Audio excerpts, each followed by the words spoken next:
Today, in Audiobooks for Me, we are going to listen to The Return of Sherlock Holmes. The book from Arthur Conan Doyle is a collection of 13 adventure stories by Detective Sherlock Holmes. This book is divided in 6 videos. This is Part 3. We hope you enjoy it, The Adventure of the Priory School. We have had some dramatic entrances and exits upon our small stage at Baker Street, but I cannot recollect anything more sudden and startling than the first appearance of Thornycroft Huxtable, Massachusetts, Ph.D., etc. His card, which seemed too small to carry the weight of his academic distinctions, preceded him by a few seconds, and then he entered himself, so large, so pompous, and so dignified that he was the very embodiment of self-possession and solidity. And yet his first action, when the door had closed behind him, was to stagger against the table, whence he slipped down upon the floor, and there was that majestic figure, prostrate and insensible, upon our bearskin hearth-rug. We had sprung to our feet, and for a few moments we stared in silent amazement at this ponderous piece of wreckage which told of some sudden and fatal storm far out on the ocean of life. Then Holmes hurried with a cushion for his head, and I with brandy for his lips. The heavy white face was seamed with lines of trouble, the hanging pouches under the closed eyes were leaden in colour, the loose mouth drooped dolorously at the corners, the rolling chins were unshaven. Collar and shirt bore the grime of a long journey, and the hair bristled unkempt from the well-shaped head. It was a sorely stricken man who lay before us. "What is it, Watson?" asked Holmes. "Absolute exhaustion, possibly mere hunger and fatigue," said I, with my finger on the thready pulse, where the stream of life trickled thin and small. "Return ticket from Mackleton in the north of England," said Holmes, drawing it from the watch-pocket. "It is not 12 o'clock yet. He has certainly been an early starter." The puckered eyelids had begun to quiver, and now a pair of vacant grey eyes looked up at us. An instant later, the man had scrambled onto his feet, his face crimson with shame. "Forgive this weakness, Mr. Holmes. I have been a little overwrought. Thank you, if I might have a glass of milk and a biscuit. I have no doubt that I should be better. I came personally, Mr. Holmes, in order to ensure that you would return with me. I feared that no telegram would convince you of the absolute urgency of the case. When you are quite restored—" "I am quite well again. I cannot imagine how I came to be so weak. I wish you, Mr. Holmes, to come to Mackleton with me by the next train." My friend shook his head. "My colleague, Dr. Watson, could tell you that we are very busy at present. I am retained in this case of the Ferrers documents, and the Abergavenny murder is coming up for trial. Only a very important issue could call me from London at present." "Important!" Our visitor threw up his hands. "Have you heard nothing of the abduction of the only son of the Duke of Holdernesse?" "What, the late cabinet minister?" "Exactly. We had tried to keep it out of the papers, but there was some rumour in the Globe last night. I thought it might have reached your ears." Holmes shot out his long, thin arm and picked out volume H in his encyclopedia of reference. "Holdernesse, 6th Duke, K.G., P.C. Half the alphabet. Baron Beverley, Earl of Carston. Dear me, what a list! Lord Lieutenant of Hallamshire since 1900. Married Edith, daughter of Sir Charles Appledore, 1888. Heir and only child, Lord Saltire. Owns about 250,000 acres. Minerals in Lancashire and Wales. Address, Carlton House, Terrace, Holdernesse Hall, Hallamshire, Carston Castle, Bangor, Wales. Lord of the Admiralty, 1872. Chief Secretary of State for— Well, well, this man is certainly one of the greatest subjects of the Crown. The greatest, and perhaps the wealthiest. I am aware, Mr. Holmes, that you take a very high line in professional matters, and that you are prepared to work for the work's sake. I may tell you, however, that His Grace has already intimated that a cheque for £5,000 will be handed over to the person who can tell him where his son is, and another 1,000 to him who can name the man or men who have taken him." "It is a princely offer," said Holmes. "Watson, I think that we shall accompany Dr. Huxtable back to the north of England. And now, Dr. Huxtable, when you have consumed that milk, you will kindly tell me what has happened, when it happened, how it happened, and finally, what Dr. Thornycroft Huxtable of the Priory School near Mackleton has to do with the matter, and why he comes 3 days after an event, the state of your chin gives the date, to ask for my humble services." Our visitor had consumed his milk and biscuits. The light had come back to his eyes and the colour to his cheeks as he set himself with great vigour and lucidity to explain the situation. "I must inform you, gentlemen, that the Priory is a preparatory school, of which I am the founder and principal. Huxtable's sidelights on Horace may possibly recall my name to your memories. The Priory is, without exception, the best and most select preparatory school in England. Lord Leverstoke, the Earl of Blackwater, Sir Cathcart Soames, they all have entrusted their sons to me.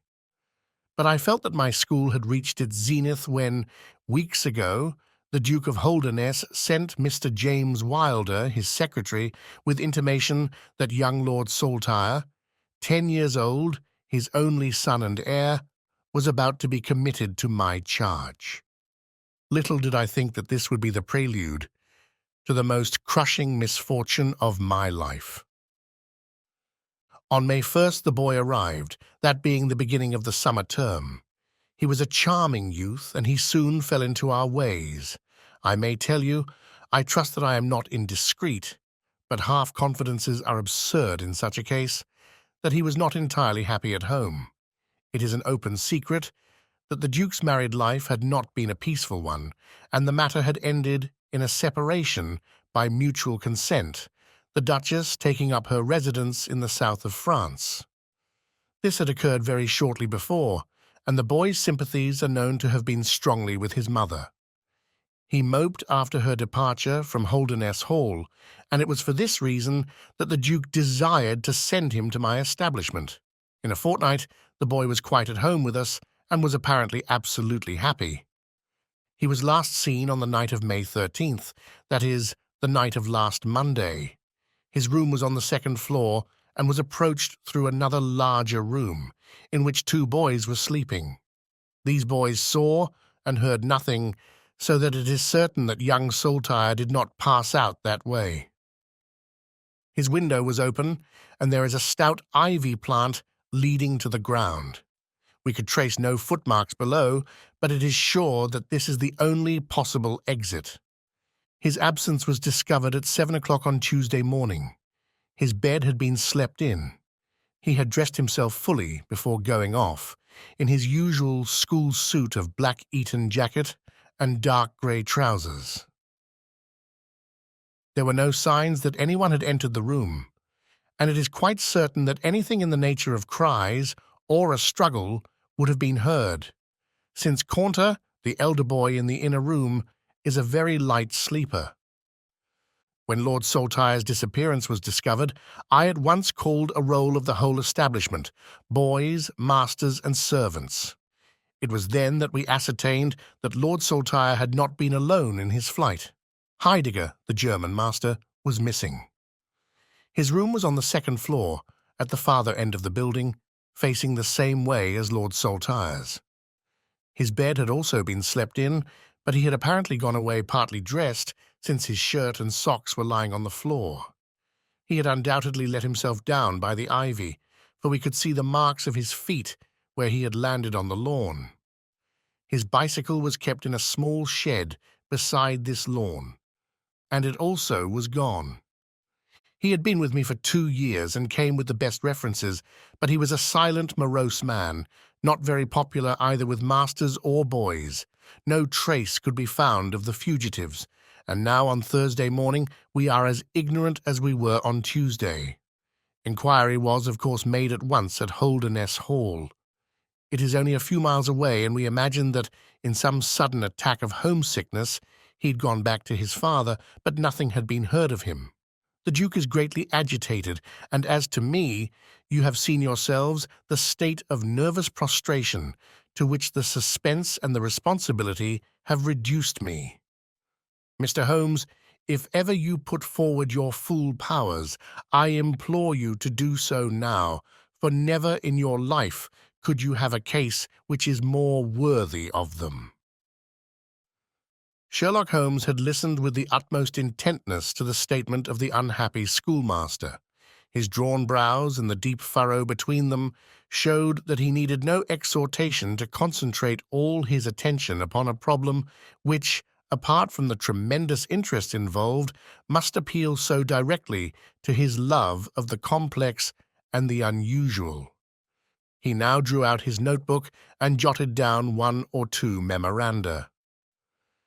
"You have been very remiss in not coming to me sooner," said he severely. "You start me on my investigation with a very serious handicap.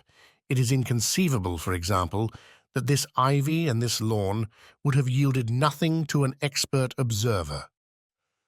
I am not to blame, Mr. Holmes. His Grace was extremely desirous to avoid all public scandal. He was afraid of his family unhappiness being dragged before the world. He has a deep horror of anything of the kind. But there has been some official investigation?" "Yes, sir, and it has proved most disappointing. An apparent clue was at once obtained, since a boy and a young man were reported to have been seen leaving a neighboring station by an early train. Only last night we had news that the couple had been hunted down in Liverpool, and they proved to have no connection whatever with the matter in hand. Then it was that in my despair and disappointment after a sleepless night, I came straight to you by the early train. I suppose the local investigation was relaxed while this false clue was being followed up? Was entirely dropped? So that 3 days have been wasted. The affair has been most deplorably handled. I feel it and admit it. And yet the problem should be capable of ultimate solution. I shall be very happy to look into it. Have you been able to trace any connection between the missing boy and this German master?" "None at all." "Was he in the master's class?" "No, he never exchanged a word with him, so far as I know." "That is certainly very singular. Had the boy a bicycle?" "No." "Was any other bicycle missing?" "No." "Is that certain?" "Quite." "Well now, you do not mean to seriously suggest that this German rode off upon a bicycle in the dead of the night, bearing the boy in his arms?" "Certainly not." "Then what is the theory in your mind?" "The bicycle may have been a blind. It may have been hidden somewhere, and the pair gone off on foot." "Quite so, but it seems rather an absurd blind, does it not? Were there other bicycles in this shed?" "Several." "Would he not have hidden a couple had he desired to give the idea that they had gone off upon them?" "I suppose he would." "Of course he would. The blind theory won't do. But the incident is an admirable starting point for an investigation. After all, a bicycle is not an easy thing to conceal or to destroy. One other question. Did anyone call to see the boy on the day before he disappeared?" "No." "Did he get any letters?" "Yes, 1 letter." "From whom?" "From his father." "Do you open the boy's letters?" "No." "How do you know it was from the father?" "The coat of arms was on the envelope, and it was addressed in the Duke's peculiar stiff hand. Besides, the Duke remembers having written." "When had he a letter before that?" "Not for several days." "Had he ever one from France?" "No, never." "You see the point of my questions, of course. Either the boy was carried off by force or he went of his own free will. In the latter case, you would expect that some prompting from outside would be needed to make so young a lad do such a thing. If he has had no visitors, that prompting must have come in letters. Hence, I try to find out who were his correspondents." "I fear I cannot help you much." His only correspondent, so far as I know, was his own father. Who wrote to him on the very day of his disappearance? Were the relations between father and son very friendly? His Grace is never very friendly with anyone.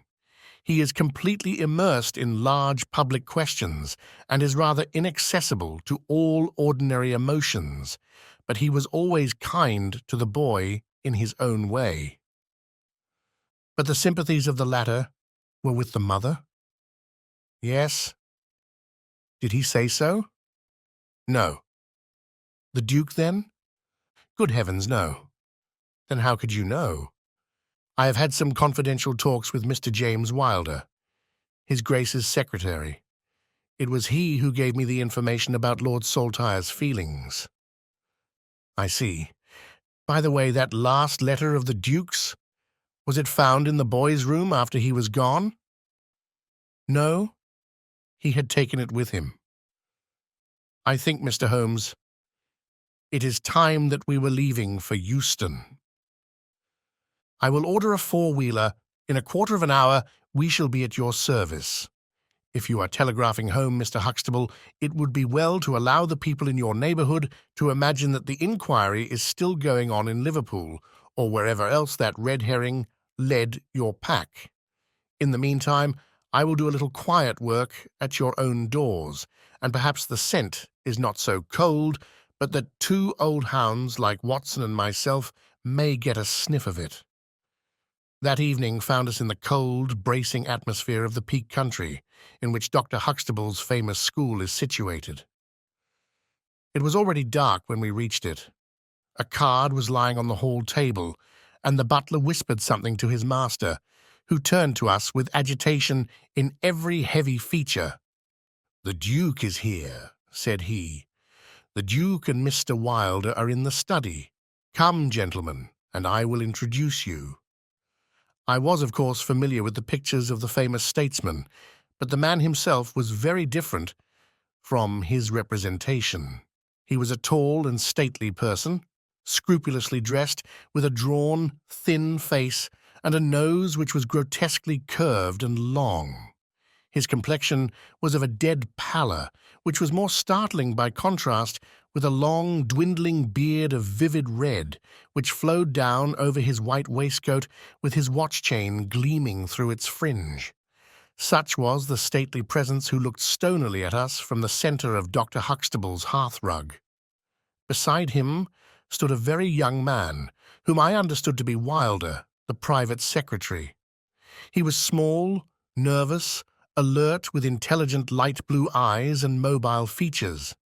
It was he who at once, in an incisive and positive tone, opened the conversation.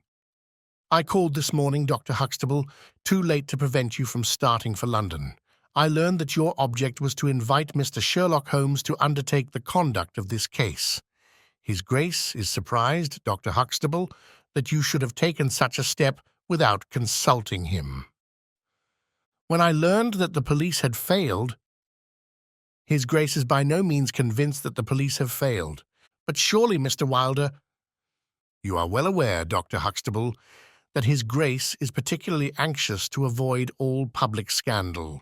He prefers to take as few people as possible into his confidence." "The matter can be easily remedied," said the browbeaten doctor. "Mr. Sherlock Holmes can return to London by the morning train." "Hardly that, Doctor. Hardly that," said Holmes in his blandest voice. "This northern air is invigorating and pleasant, so I propose to spend a few days upon your moors, and to occupy my mind as best I may. Whether I have the shelter of your roof or of the village inn is, of course, for you to decide." I could see that the unfortunate doctor was in the last stage of indecision, from which he was rescued by the deep, sonorous voice of the red-bearded Duke, which boomed out like a dinner gong. "I agree with Mr. Wilder, Dr. Huxtable, that you would have done wisely to consult me. But since Mr. Holmes has already been taken into your confidence, it would indeed be absurd that we should not avail ourselves of his services. Far from going to the inn, Mr. Holmes, I should be pleased if you would come and stay with me at Holderness Hall. I thank your grace. For the purposes of my investigation, I think that it would be wiser for me to remain at the scene of the mystery. Just as you like, Mr. Holmes. Any information which Mr. Wilder or I can give you is, of course, at your disposal. It will probably be necessary for me to see you at the hall, said Holmes. I would only ask you now, sir, whether you have formed any explanation in your own mind as to the mysterious disappearance of your son? No, sir, I have not. Excuse me if I allude to that which is painful to you, but I have no alternative. Do you think that the Duchess had anything to do with the matter? The great minister showed perceptible hesitation. I do not think so, he said at last. The other most obvious explanation is that the child has been kidnapped for the purpose of levying ransom. You have not had any demand of the sort? No, sir. One more question, Your Grace. I understand that you wrote to your son upon the day when this incident occurred. No, I wrote upon the day before. Exactly. But he received it on that day? Yes. Was there anything in your letter which might have unbalanced him or induced him to take such a step? No, sir, certainly not. Did you post that letter yourself? The nobleman's reply was interrupted by his secretary, who broke in with some heat. His Grace is not in the habit of posting letters himself, said he. This letter was laid with others upon the study table, and I myself put them in the post-bag. You are sure this one was among them? Yes, I observed it. How many letters did your Grace write that day? 20 or 30. I have a large correspondence. But surely this is somewhat irrelevant? Not entirely, said Holmes. For my own part, the Duke continued, I have advised the police to turn their attention to the south of France. I have already said that I do not believe that the Duchess would encourage so monstrous an action. But the lad had the most wrong-headed opinions, and it is possible that he may have fled to her, aided and abetted by this German. I think, Dr. Huxtable, that we will now return to the hall. I could see that there were other questions which Holmes would have wished to put, but the nobleman's abrupt manner showed that the interview was at an end.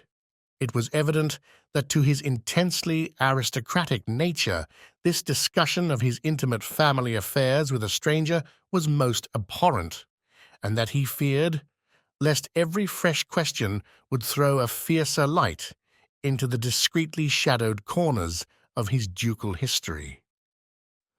When the nobleman and his secretary had left, my friend flung himself at once with characteristic eagerness into the investigation. The boy's chamber was carefully examined and yielded nothing save the absolute conviction that it was only through the window that he could have escaped. The German master's room and effects gave no further clue. In his case, a trailer of ivy had given way under his weight, and we saw by the light of a lantern the mark on the lawn where his heels had come down. That one dint in the short green grass was the only material witness left of this inexplicable nocturnal flight. Sherlock Holmes left the house alone, and only returned after 11. He had obtained a large ordnance map of the neighborhood, and this he brought into my room, where he laid it out on the bed, and having balanced the lamp in the middle of it, he began to smoke over it, and occasionally to point out objects of interest with the reeking amber of his pipe. "This case grows upon me, Watson," said he. "There are decidedly some points of interest in connection with it. In this early stage, I want you to realize those geographical features which may have a good deal to do with our investigation. Holmes's map. Holmes's map of the neighborhood of the school. Look at this map. This dark square is the Priory School. I'll put a pin in it. Now, this line is the main road. You see that it runs east and west past the school, and you see also that there is no side road for a mile either way. If these two folk passed away by road, it was this road." "Exactly." By a singular and happy chance, we are able to some extent to check what passed along this road during the night in question. At this point, where my pipe is now resting, a county constable was on duty from 12 to 6. It is, as you perceive, the first crossroad on the east side.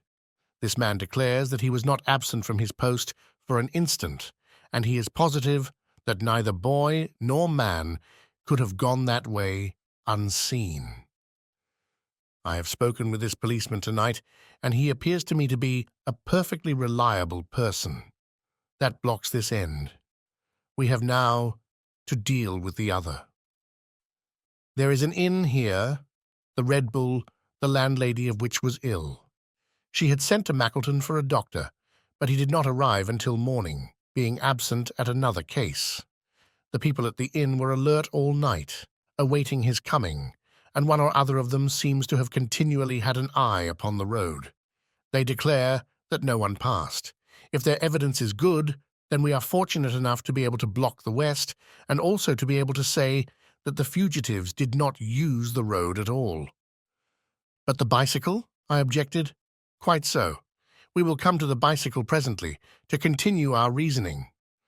If these people did not go by the road, they must have traversed the country to the north of the house or to the south of the house. That is certain. Let us weigh the one against the other. On the south of the house is, as you perceive, a large district of arable land, cut up into small fields with stone walls between them. There, I admit that a bicycle is impossible. We can dismiss the idea. We turn to the country on the north. Here there lies a grove of trees, marked as the Ragged Shore, and on the farther side stretches a great rolling moor, Lower Gill Moor, extending for 10 miles and sloping gradually upward. Here, at one side of this wilderness, is Holderness Hall, 10 miles by road, but only 6 across the moor.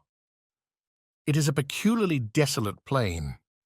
A few more farmers have small holdings where they rear sheep and cattle. Except these, the plover and the curlew are the only inhabitants until you come to the Chesterfield High Road. There is a church there, you see, a few cottages, and an inn. Beyond that, the hills become precipitous. Surely it is here to the north that our quest must lie. But the bicycle? I persisted. Well, well, said Holmes impatiently. A good cyclist does not need a high road. The moor is intersected with paths, and the moon was at the full. Hello, what is this? There was an agitated knock at the door, and an instant afterwards Dr. Huxtable was in the room.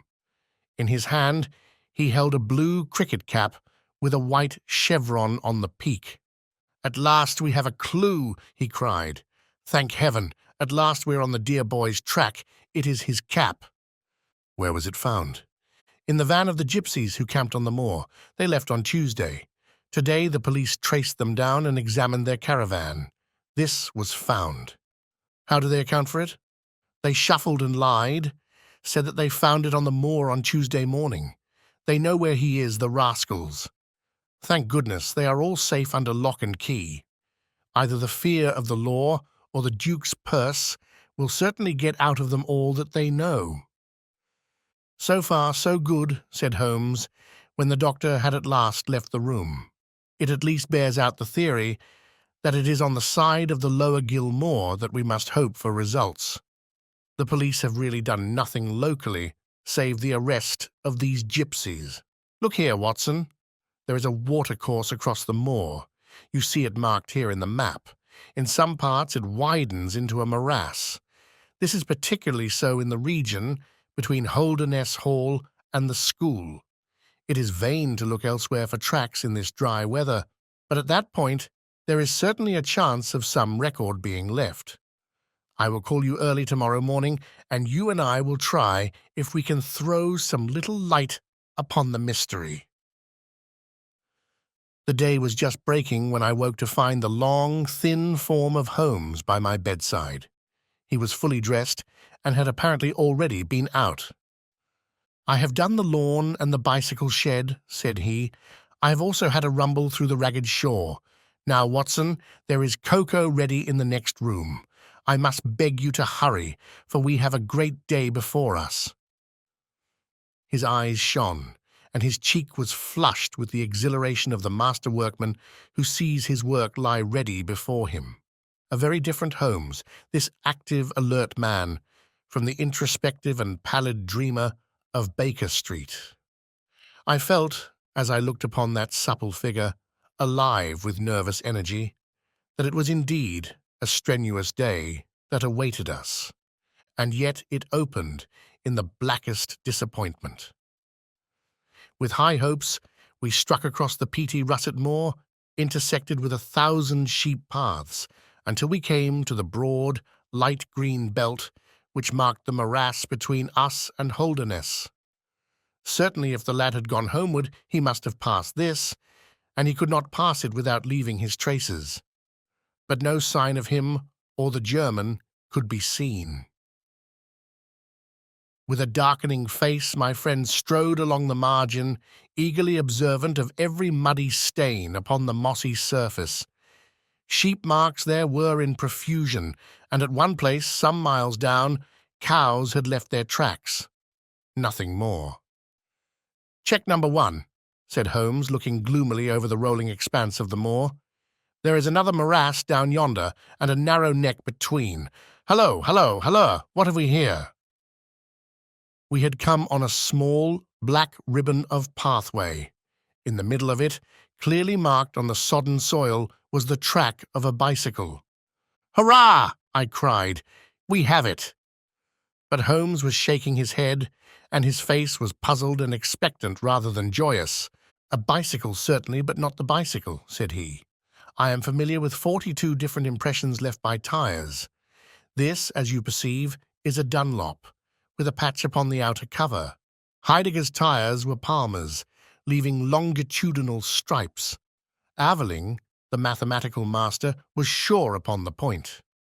Therefore, it is not Heidegger's track. The boy's, then? Possibly, if we could prove a bicycle to have been in his possession, but this we have utterly failed to do. This track, as you perceive, was made by a rider who was going from the direction of the school." "Or towards it?" "No, no, my dear Watson. The more deeply sunk impression is, of course, the hind wheel upon which the weight rests. You perceive several places where it has passed across and obliterated the more shallow mark of the front one. It was undoubtedly heading away from the school. It may or may not be connected with our inquiry, but we will follow it backwards before we go any farther." We did so, and at the end of a few hundred yards lost the tracks as we emerged from the boggy portion of the moor. Following the path backwards, we picked out another spot where a spring trickled across it. Here, once again, was the mark of the bicycle, though nearly obliterated by the hooves of cows. After that there was no sign, but the path ran right on into Ragged Shaw, the wood which backed on to the school. From this wood the cycle must have emerged. Holmes sat down on a boulder and rested his chin in his hands. I had smoked 2 cigarettes before he moved. "Well, well," said he at last. "It is, of course, possible that a cunning man might change the tires of his bicycle in order to leave unfamiliar tracks. A criminal who is capable of such a thought is a man whom I should be proud to do business with. We will leave this question undecided and hark back to our morass again, for we have left a good deal unexplored." We continued our systematic survey of the edge of the sodden portion of the moor, and soon our perseverance was gloriously rewarded. Right across the lower part of the bog lay a miry path. Holmes gave a cry of delight as he approached it. An impression like a fine bundle of telegraph wires ran down the center of it. It was the Palmer tires. "Here is Herr Heidegger, sure enough!" cried Holmes exultantly. "My reasoning seems to have been pretty sound, Watson." "I congratulate you. But we have a long way still to go. Kindly walk clear of the path. Now let us follow the trail. I fear that it will not lead very far." We found, however, As we advanced, that this portion of the moor is intersected with soft patches, and though we frequently lost sight of the track, we always succeeded in picking it up once more. "Do you observe," said Holmes, "that the rider is now undoubtedly forcing the pace? There can be no doubt of it. Look at this impression where you get both tires clear. The one is as deep as the other. That can only mean that the rider is throwing his weight onto the handlebar, as a man does when he is sprinting. By Jove, he has had a fall." There was a broad, irregular smudge covering some yards of the track. Then there were a few footmarks, and the tire reappeared once more. "A side slip," I suggested. Holmes held up a crumpled branch of flowering gorse. To my horror, I perceived that the yellow blossoms were all dabbled with crimson. On the path, too, and among the heather, were dark stains of clotted blood. "Bad," said Holmes. "Bad. Stand clear, Watson. Not an unnecessary footstep. What do I read here? He fell wounded. He stood up. He remounted. He proceeded. But there is no other track. Cattle on this side path. He was surely not gored by a bull? Impossible. But I see no traces of anyone else. We must push on, Watson. Surely with stains as well as the track to guide us, he cannot escape us now." Our search was not a very long one. The tracks of the tire began to curve fantastically upon the wet and shining path. Suddenly, as I looked ahead, the gleam of metal caught my eye from amid the thick gorse bushes. Out of them we dragged a bicycle, palm-attired, one pedal bent, and the whole front of it horribly smeared and slobbered with blood. On the other side of the bushes, a shoe was projecting. We ran round, and there lay the unfortunate rider. He was a tall man, full-bearded, with spectacles, one glass of which had been knocked out. The cause of his death was a frightful blow upon the head, which had crushed in part of his skull. That he could have gone on after receiving such an injury said much for the vitality and courage of the man. He wore shoes, but no socks, and his open coat disclosed a nightshirt beneath it. It was undoubtedly the German master. Holmes turned the body over reverently and examined it with great attention. He then sat in deep thought for a time, and I could see by his ruffled brow that this grim discovery had not, in his opinion, advanced us much in our inquiry. "It is a little difficult to know what to do, Watson," said he at last. "My own inclinations are to push this inquiry on, for we have already lost so much time that we cannot afford to waste another hour. On the other hand, we are bound to inform the police of the discovery and to see that this poor fellow's body is looked after. I could take a note back, but I need your company and assistance. Wait a bit. There is a fellow cutting peat up yonder. Bring him over here, and he will guide the police." I brought the peasant across, and Holmes dispatched the frightened man with a note to Dr. Huxtable. "Now, Watson," said he, "we have picked up 2 clues this morning. One is the bicycle with the Palmer tire, and we see what that has led to. The other is the bicycle with the patched Dunlop. Before we start to investigate that, let us try to realize what we do know so as to make the most of it and to separate the essential from the accidental.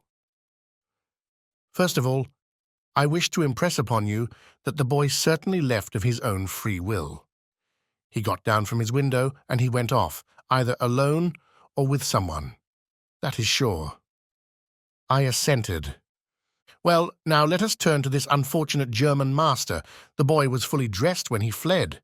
Therefore, he foresaw what he would do, but the German went without his socks.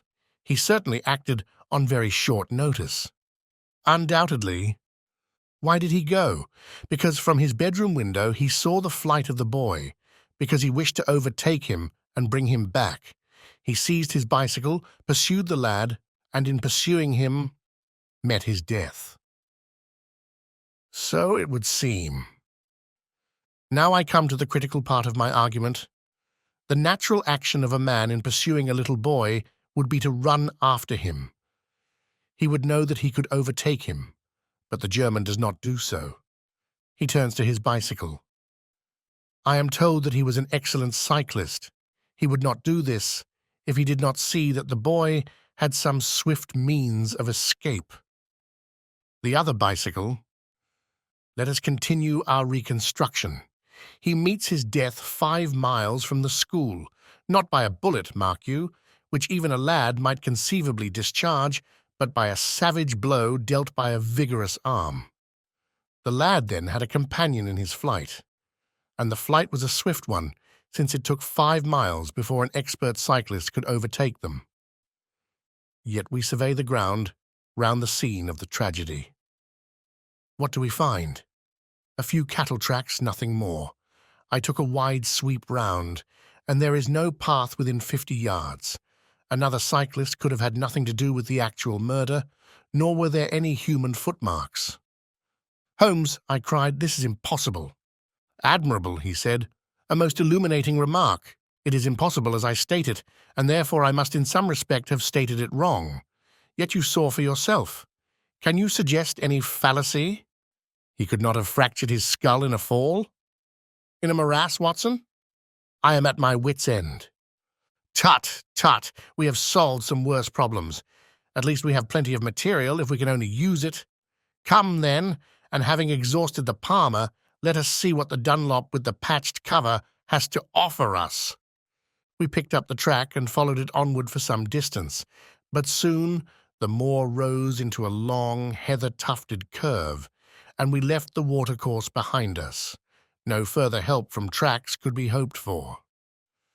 At the spot where we saw the last of the Dunlop tire, it might equally have led to Holderness Hall, the stately towers of which rose some miles to our left, or to a low, grey village which lay in front of us and marked the position of the Chesterfield High Road. As we approached the forbidding and squalid inn, with the sign of a gamecock above the door, Holmes gave a sudden groan and clutched me by the shoulder to save himself from falling. He had had one of those violent strains of the ankle which leave a man helpless. With difficulty, he limped up to the door, where a squat, dark, elderly man was smoking a black clay pipe. "How are you, Mr. Reuben Hayes?" said Holmes. "Who are you, and how do you get my name so pat?" the countryman answered, with a suspicious flash of a pair of cunning eyes. "Well, it's printed on the board above your head. It's easy to see a man who is master of his own house. I suppose you haven't such a thing as a carriage in your stables?" "No, I have not. I can hardly put my foot to the ground." "Don't put it to the ground." "But I can't walk."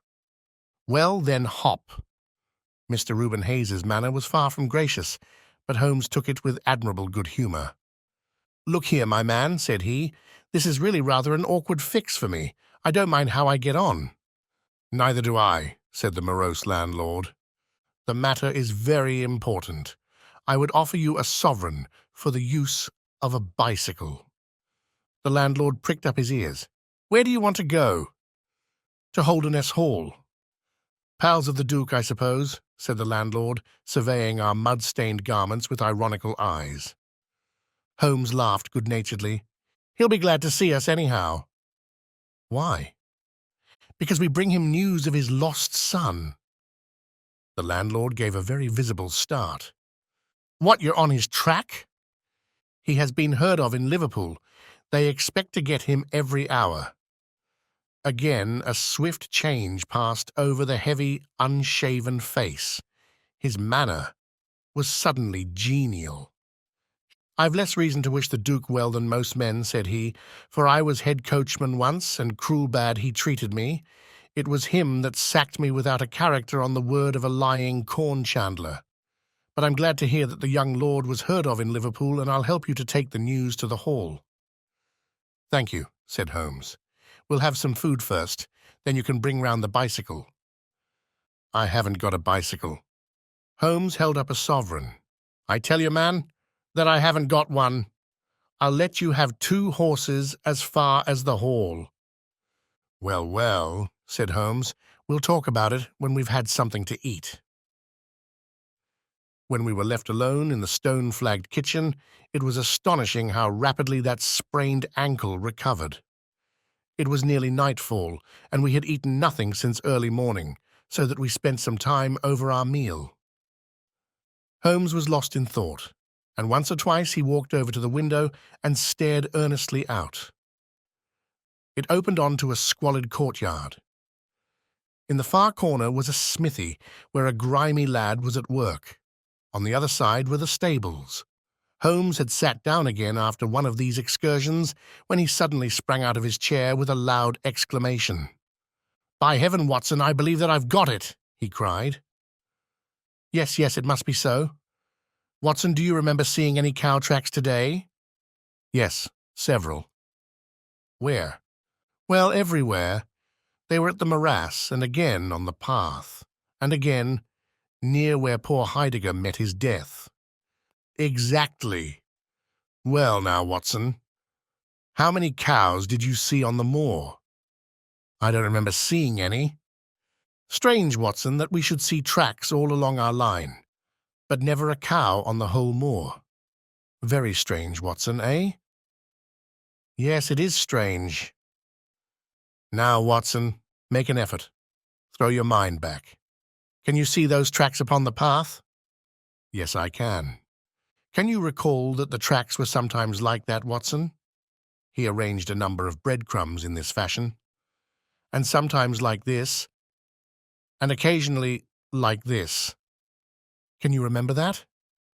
"No, I cannot. But I can. I could swear to it. However, we will go back at our leisure and verify it. What a blind beetle I have been not to draw my conclusion." "And what is your conclusion?" "Only that it is a remarkable cow which walks, canters, and gallops. By George, Watson, it was no brain of a country publican that thought out such a blind as that. The coast seems to be clear, save for that lad in the smithy. Let us slip out and see what we can see." There were two rough-haired, unkempt horses in the tumble-down stable. Holmes raised the hind leg of one of them and laughed aloud. "Old shoes, but newly shod. Old shoes, but new nails. This case deserves to be a classic. Let us go across to the smithy." The lad continued his work without regarding us. I saw Holmes's eye darting to right and left among the litter of iron and wood which was scattered about the floor. Suddenly, however, we heard a step behind us, and there was the landlord, his heavy eyebrows drawn over his savage eyes, his swarthy features convulsed with passion. He held a short, metal-headed stick in his hand, and he advanced in so menacing a fashion that I was right glad to feel the revolver in my pocket. "You infernal spies!" the man cried. "What are you doing there?" "Why, Mr. Reuben Hayes," said Holmes coolly, "one might think that you were afraid of our finding something out." The man mastered himself with a violent effort, and his grim mouth loosened into a false laugh, which was more menacing than his frown. "You're welcome to all you can find out in my smithy," said he. "But look here, mister, I don't care for folk poking about my place without my leave, so the sooner you pay your score and get out of this, the better I shall be pleased." "All right, Mr. Hayes, no harm meant," said Holmes. "We have been having a look at your horses, but I think I'll walk after all. It's not far, I believe." "Not more than 2 miles to the Hall gates. That's the road to the left." He watched us with sullen eyes until we had left his premises. We did not go very far along the road, for Holmes stopped the instant that the curve hid us from the landlord's view. "We were warm, as the children say, at that inn," said he. "I seem to grow colder every step that I take away from it. No, I can't possibly leave it." "I am convinced," said I, "that this Reuben Hayes knows all about it. A more self-evident villain I never saw." "Oh, he impressed you in that way, did he? There are the horses, there is the smithy. Yes, it is an interesting place, this Fighting Cock. I think we shall have another look at it in an unobtrusive way." A long, sloping hillside, dotted with grey limestone boulders, stretched behind us. We had turned off the road and were making our way up the hill, when, looking in the direction of Holderness Hall, I saw a cyclist coming swiftly along. "Get down, Watson," cried Holmes, with a heavy hand upon my shoulder. We had hardly sunk from view when the man flew past us on the road. Amid a rolling cloud of dust, I caught a glimpse of a pale, agitated face, a face with horror in every lineament, the mouth open, the eyes staring wildly in front. It was like some strange caricature of the dapper James Wilder, whom we had seen the night before. "The Duke's secretary," cried Holmes. "Come, Watson, let us see what he does." We scrambled from rock to rock until in a few moments we had made our way to a point from which we could see the front door of the inn. Wilder's bicycle was leaning against the wall beside it. No one was moving about the house, nor could we catch a glimpse of any faces at the windows. Slowly, the twilight crept down as the sun sank behind the high towers of Holderness Hall. Then, in the gloom, we saw the two side lamps of a trap light up in the stable yard of the inn, and shortly afterwards heard the rattle of hoofs as it wheeled out into the road and tore off at a furious pace in the direction of Chesterfield. "What do you make of that, Watson?" Holmes whispered. "It looks like a flight. A single man in a dog-cart, so far as I could see. Well, it certainly was not Mr. James Wilder, for there he is at the door." A red square of light had sprung out of the darkness. In the middle of it was the black figure of the secretary, his head advanced, peering out into the night. It was evident that he was expecting someone. Then at last there were steps in the road. A second figure was visible for an instant against the light. The door shut, and all was black once more. 5 minutes later, a lamp was lit in a room upon the first floor. "It seems to be a curious class of custom that is done by the Fighting Cock," said Holmes. "The bar is on the other side." "Quite so. These are what one may call the private guests. Now, what in the world is Mr. James Wilder doing in that den at this hour of night, and who is the companion who comes to meet him there? Come, Watson, we must really take a risk and try to investigate this a little more closely." Together we stole down to the road and crept across to the door of the inn.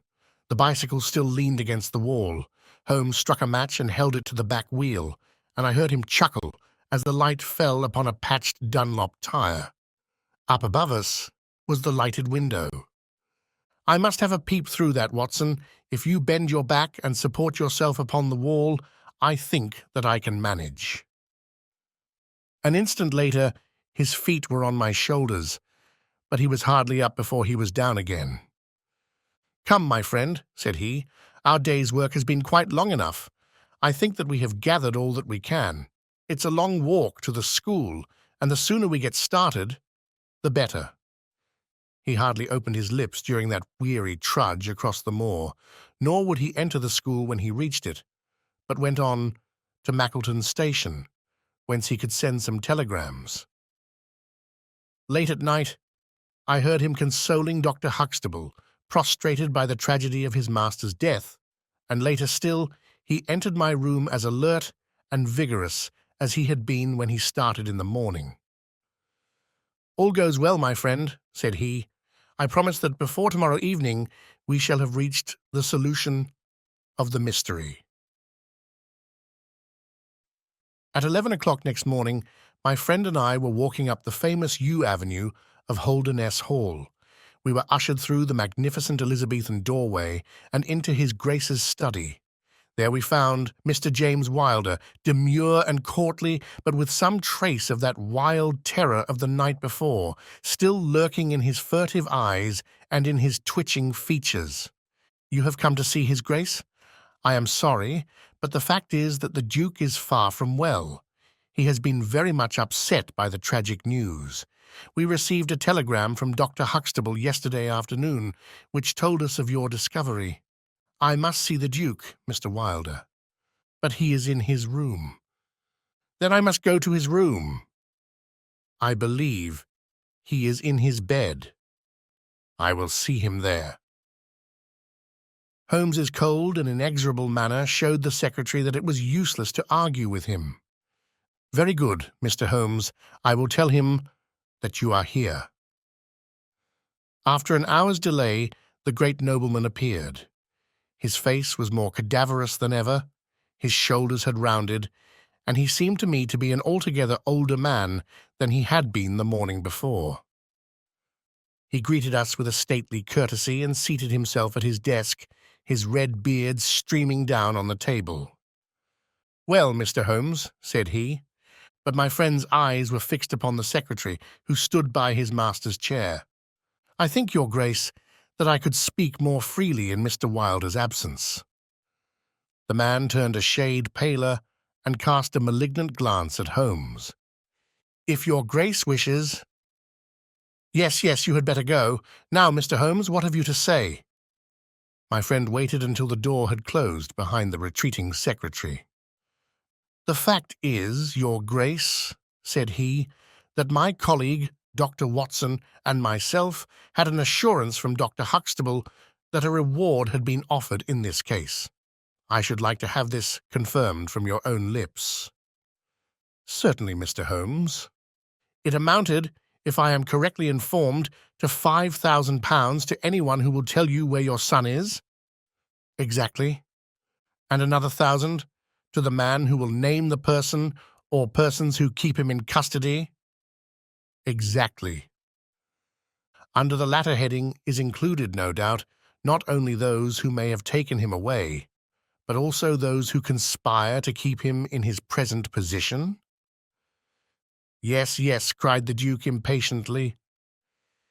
"If you do your work well, Mr. Sherlock Holmes, you will have no reason to complain of niggardly treatment." My friend rubbed his thin hands together with an appearance of avidity which was a surprise to me, who knew his frugal tastes. "I fancy that I see your Grace's cheque-book upon the table," said he. "I should be glad if you would make me out a cheque for £6,000. It would be as well, perhaps, for you to cross it. The Capital and Counties Bank, Oxford Street branch, are my agents." His Grace sat very stern and upright in his chair and looked stonily at my friend. "Is this a joke, Mr. Holmes? It is hardly a subject for pleasantry." "Not at all, Your Grace. I was never more earnest in my life." "What do you mean, then?"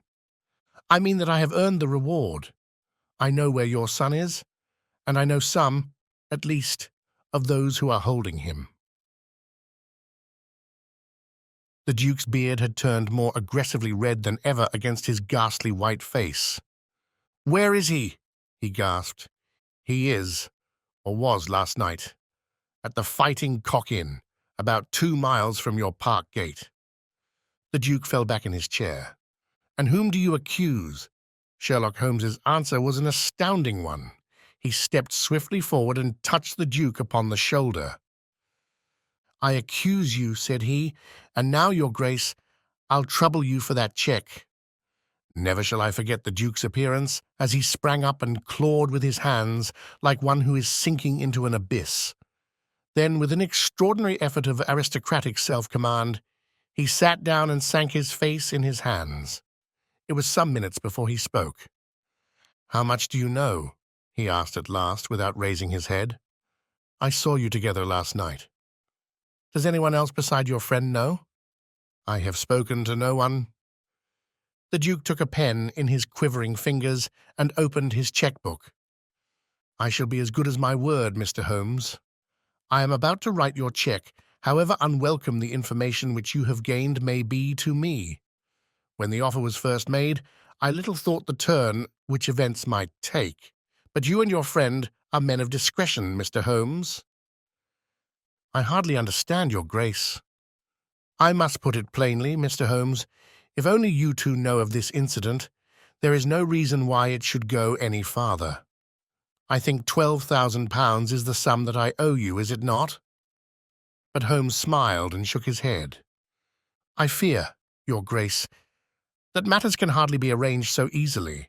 There is the death of this schoolmaster to be accounted for." "But James knew nothing of that. You cannot hold him responsible for that. It was the work of this brutal ruffian whom he had the misfortune to employ. I must take the view, Your Grace, that when a man embarks upon a crime, he is morally guilty of any other crime which may spring from it. Morally, Mr. Holmes, no doubt you are right, but surely not in the eyes of the law. A man cannot be condemned for a murder at which he was not present, and which he loathes and abhors as much as you do. The instant that he heard of it, he made a complete confession to me, so filled was he with horror and remorse. He lost not an hour in breaking entirely with the murderer. Oh, Mr. Holmes, you must save him. You must save him. I tell you that you must save him. The Duke had dropped the last attempt at self-command and was pacing the room with a convulsed face and with his clenched hands raving in the air. At last he mastered himself and sat down once more at his desk. "I appreciate your conduct in coming here before you spoke to anyone else," said he.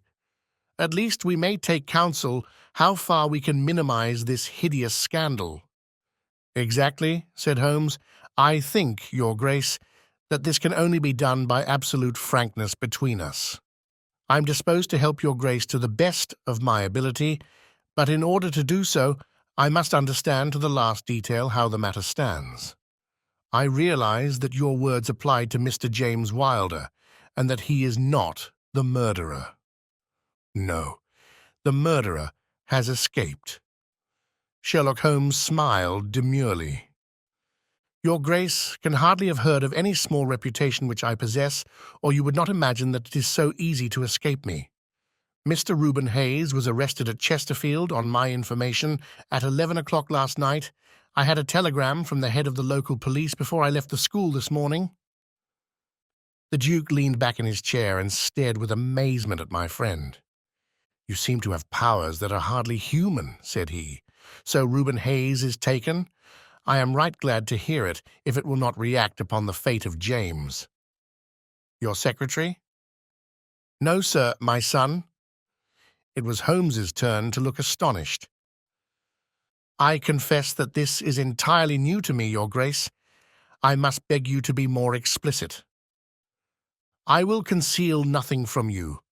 I agree with you that complete frankness, however painful it may be to me, is the best policy in this desperate situation to which James's folly and jealousy have reduced us. When I was a very young man, Mr. Holmes, I loved with such a love as comes only once in a lifetime. I offered the lady marriage, but she refused it on the grounds that such a match might mar my career. Had she lived, I would certainly never have married anyone else. She died and left this one child, whom for her sake I have cherished and cared for. I could not acknowledge the paternity to the world, but I gave him the best of educations, and since he came to manhood, I have kept him near my person. He surmised my secret, and has presumed ever since upon the claim which he has upon me, and upon his power of provoking a scandal which would be abhorrent to me. His presence had something to do with the unhappy issue of my marriage. Above all, he hated my young legitimate heir from the first with a persistent hatred. You may well ask me why, under these circumstances, I still kept James under my roof. I answer that it was because I could see his mother's face in his, and that for her dear sake there was no end to my long suffering. All her pretty ways, too, there was not one of them which he could not suggest and bring back to my memory. I could not send him away. But I feared so much lest he should do Arthur, that is, Lord Saltire, a mischief, that I dispatched him for safety to Dr. Huxtable's school. James came into contact with this fellow Hayes because the man was a tenant of mine and James acted as agent. The fellow was a rascal from the beginning, but in some extraordinary way James became intimate with him. He had always a taste for low company. When James determined to kidnap Lord Saltire, it was of this man's service that he availed himself. You remember that I wrote to Arthur upon that last day. Well, James opened the letter and inserted a note asking Arthur to meet him in a little wood called the Ragged Shaw, which is near to the school. He used the Duchess's name, and in that way got the boy to come. That evening, James bicycled over. I am telling you what he has himself confessed to me. And he told Arthur, whom he met in the wood, that his mother longed to see him, that she was awaiting him on the moor, and that if he would come back into the wood at midnight, he would find a man with a horse who would take him to her. Poor Arthur fell into the trap. He came to the appointment and found this fellow Hayes with a led pony. Arthur mounted, and they set off together. It appears, though this James only heard yesterday, that they were pursued, that Hayes struck the pursuer with his stick, and that the man died of his injuries. Hayes brought Arthur to his public house, the Fighting Cock, where he was confined in an upper room under the care of Mrs. Hayes, who is a kindly woman, but entirely under the control of her brutal husband. Well, Mr. Holmes, that was the state of affairs when I first saw you 2 days ago. I had no more idea of the truth than you. You will ask me what was James's motive in doing such a deed. I answer that there was a great deal which was unreasoning and fanatical in the hatred which he bore my heir. In his view, he should himself have been heir of all my estates, and he deeply resented those social laws which made it impossible. At the same time, he had a definite motive also. He was eager that I should break the entail, and he was of opinion that it lay in my power to do so. He intended to make a bargain with me, to restore Arthur if I would break the entail, and so make it possible for the estate to be left to him by will. He knew well that I should never willingly invoke the aid of the police against him. I say that he would have proposed such a bargain to me, but he did not actually do so, for events moved too quickly for him, and he had not time to put his plans into practice. What brought all his wicked scheme to wreck was your discovery of this man Heidegger's dead body. James was seized with horror at the news. It came to us yesterday as we sat together in this study. Dr. Huxtable had sent a telegram. James was so overwhelmed with grief and agitation that my suspicions, which had never been entirely absent, rose instantly to a certainty, and I taxed him with the deed. He made a complete, voluntary confession. Then he implored me to keep his secret for 3 days longer, so as to give his wretched accomplice a chance of saving his guilty life. I yielded, as I have always yielded, to his prayers, and instantly James hurried off to the Fighting Cock to warn Hayes and give him the means of flight. I could not go there by daylight without provoking comment, but as soon as night fell, I hurried off to see my dear Arthur.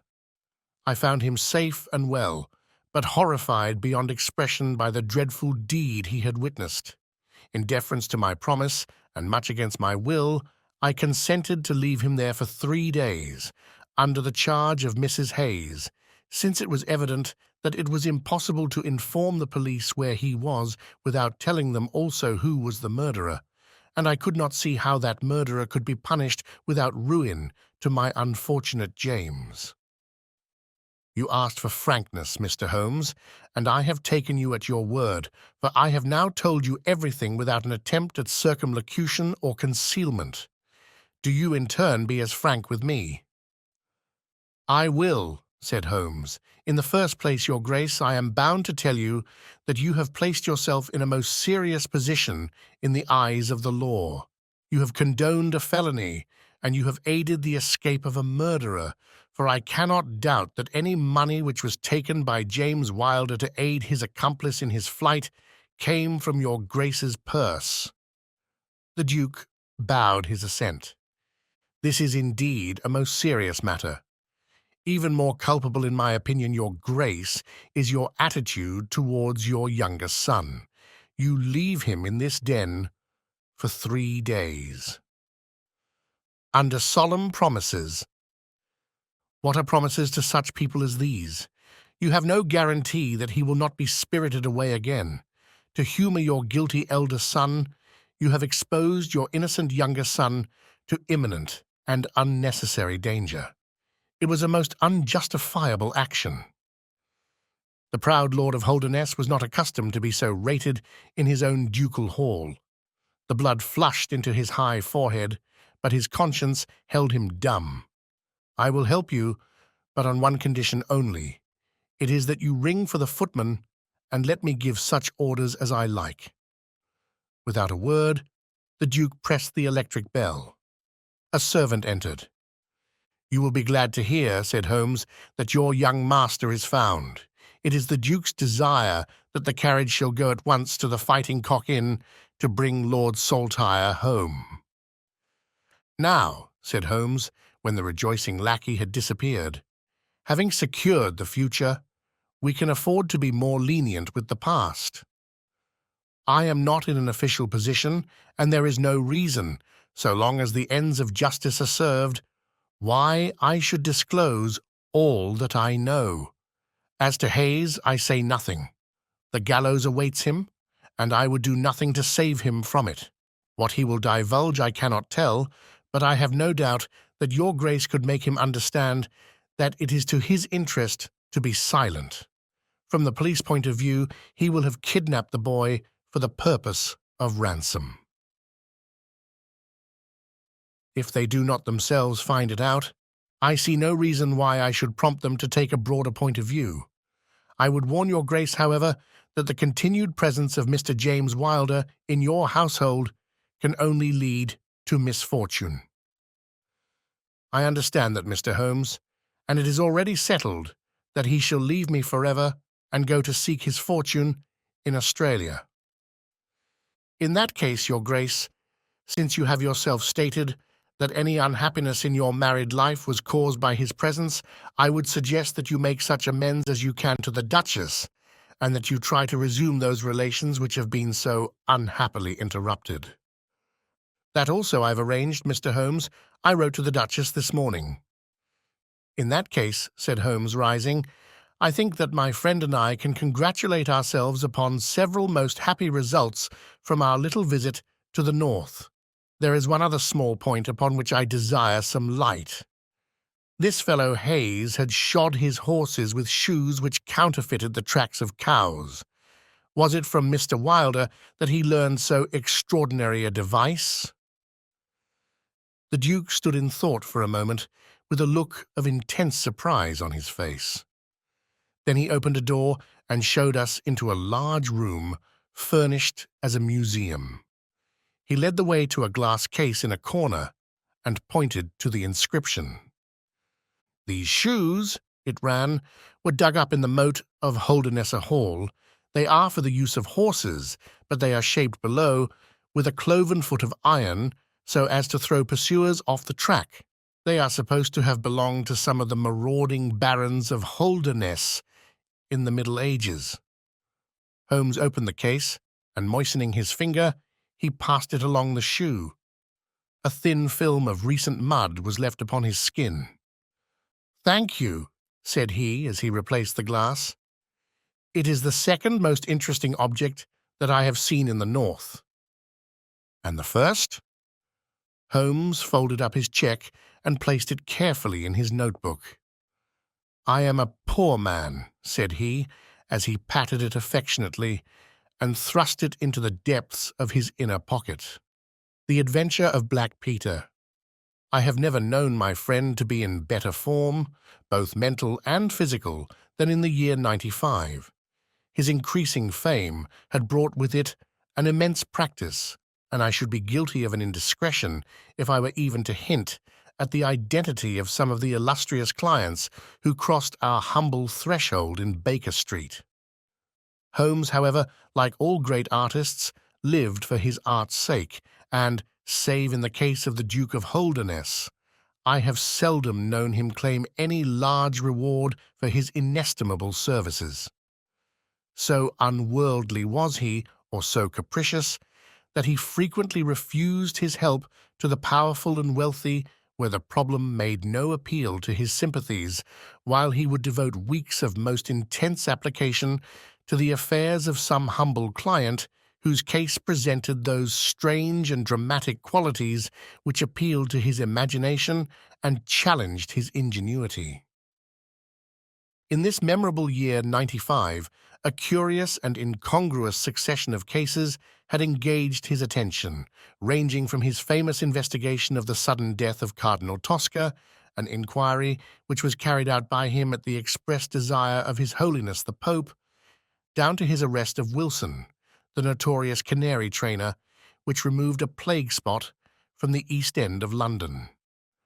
Close on the heels of these two famous cases came the tragedy of Woodman's Lee and the very obscure circumstances which surrounded the death of Captain Peter Carey. No record of the doings of Mr. Sherlock Holmes would be complete which did not include some account of this very unusual affair. During the first week of July, my friend had been absent so often and so long from our lodgings that I knew he had something on hand. The fact that several rough-looking men called during that time and inquired for Captain Basil made me understand that Holmes was working somewhere under one of the numerous disguises and names with which he concealed his own formidable identity. He had at least 5 small refugees in different parts of London in which he was able to change his personality. He said nothing of his business to me, and it was not my habit to force a confidence.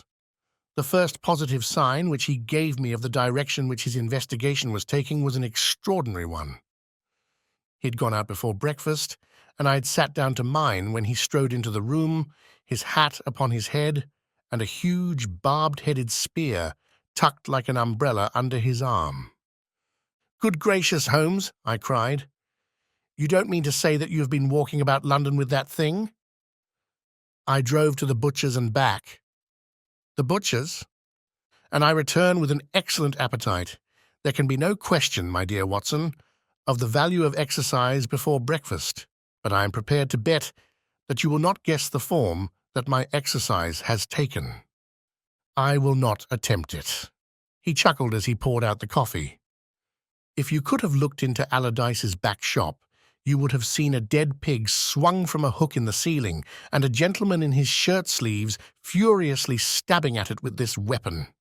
I was that energetic person, and I have satisfied myself that by no exertion of my strength can I transfix the pig with a single blow.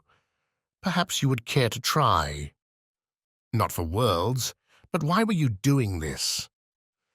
"Because it seemed to me to have an indirect bearing upon the mystery of Woodman's Lee." "Ah, Hopkins, I got your wire last night, and I have been expecting you. Come and join us." Our visitor was an exceedingly alert man, 30 years of age, dressed in a quiet tweed suit, but retaining the erect bearing of one who was accustomed to official uniform. I recognized him at once as Stanley Hopkins, a young police inspector for whose future Holmes had high hopes, while he, in turn, professed the admiration and respect of a pupil for the scientific methods of the famous amateur.